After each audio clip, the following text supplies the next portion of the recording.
मैं लगातार 4 बार इंटरव्यू में असफल हुआ और टूट गया। आज मेरा 5वां इंटरव्यू है। आज जाने की मेरी कोई इच्छा नहीं थी, फिर भी मुझे अपने बीमार माता पिता के बारे में सोचते हुए जाना पड़ा। वास्तव में मेरे अलावा मेरे बूढ़े माता पिता को देखने वाला कोई नहीं है, इसलिए मुझे वास्तव में नौकरी की जरूरत है। आज 5वें इंटरव्यू में जाने पर मुझे और भी निराशा हुई। मैं शेष 4 इंटरव्यू में जाकर इंटरव्यू देने में सक्षम था, लेकिन यहाँ ऐसा नहीं हुआ। इंटरव्यू में जाने वाले हम सभी को सुनना पड़ा कि कंपनी की तरफ से हमें बहुत अफसोस है, क्योंकि आज भले ही आपको इंटरव्यू के लिए बुलाया गया हो, लेकिन इंटरव्यू नहीं हो रहा है। दरअसल इस कंपनी का मालिक जो आपका इंटरव्यू लेने वाला था, आज ऑफिस नहीं आया, इसलिए आपसे जाने का अनुरोध किया जाता है। दिल में दर्द और हताशा लेकर ऑफिस से बाहर आया। जैसे ही मैं ऑफिस के गेट के सामने आया, मैंने अपनी जेब में हाथ रखकर देखा कि मेरे पास घर वापस जाने के लिए भी पैसे नहीं है। मुझे अपने आप पर बहुत गुस्सा आया, इसलिए मैंने फाइल को जमीन पर फेंक दिया और मैं सड़क के किनारे बैठ गया। थोड़ी देर बाद मैंने मन ही मन कहा कि मुझे धैर्य नहीं खोना चाहिए। थोड़ी देर बाद मैंने देखा कि सड़क के किनारे एक बूढ़ा अंधा आदमी बार बार किसी से मदद करने के लिए कह रहा है। उस आदमी को देखकर मुझे खराब लगा, तो मैं वहां से उठा और उस आदमी के पास गया और उससे पूछा कि तुम्हें क्या मदद चाहिए।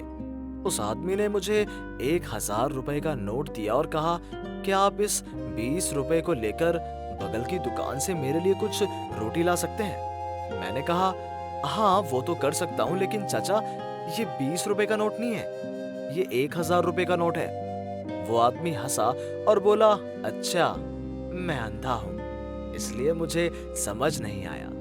मैंने कहा कि आप थोड़ा रुकिए, मैं आपके लिए रोटी ले आता हूँ। मैंने उस आदमी के लिए रोटी खरीदी और मैंने रोटी के साथ बाकी के 980 रुपए अंधे आदमी को दे दिए। मैंने कहा कि ये रोटी और बाकी के पैसे ले लीजिए, अभी मैं चलता हूँ। जैसे ही मैं चलने वाला था, उस आदमी ने मेरा हाथ पकड़ लिया और अपना पूरा वेश उतार दिया। मैं इस विषय को समझा नहीं, मैं थोड़ा हैरान था और मैंने पूछा, आप कौन हो?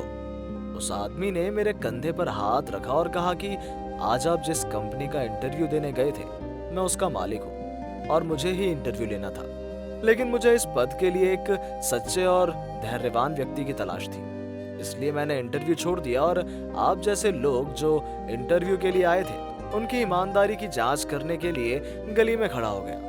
जब सब मायूस होकर ऑफिस से बाहर आए, तो मैंने उन सभी से इस 1000 के नोट के साथ पूछा, क्या तुम मुझे इस 20 रुपए के नोट के साथ बगल की दुकान से कुछ रोटी ला सकते हो? उनमें से किसी ने भी मुझे ये नहीं बताया कि ये 20 रुपए नहीं बल्कि 1000 रुपए का नोट है।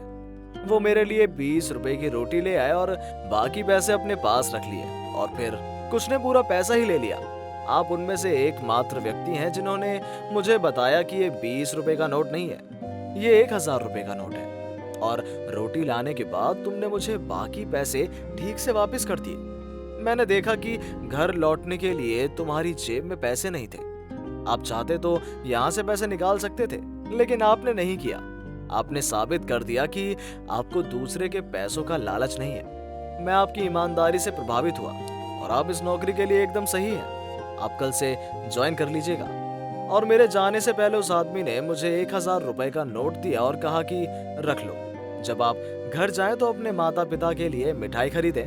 मैंने कभी नहीं सोचा था कि इतनी जल्दी मुझे इतनी अच्छी खुशखबरी मिल जाएगी। मेरी आंखों में आंसू आ गए। याद रखें कि ईमानदारी एक महान गुण है, इसलिए हमेशा ईमानदारी से ही बोलें, ईमानदारी से ही सोचें और लगन के साथ काम करें। आप देखेंगे कि सफलता आपको अपने आप पकड़ लेगी।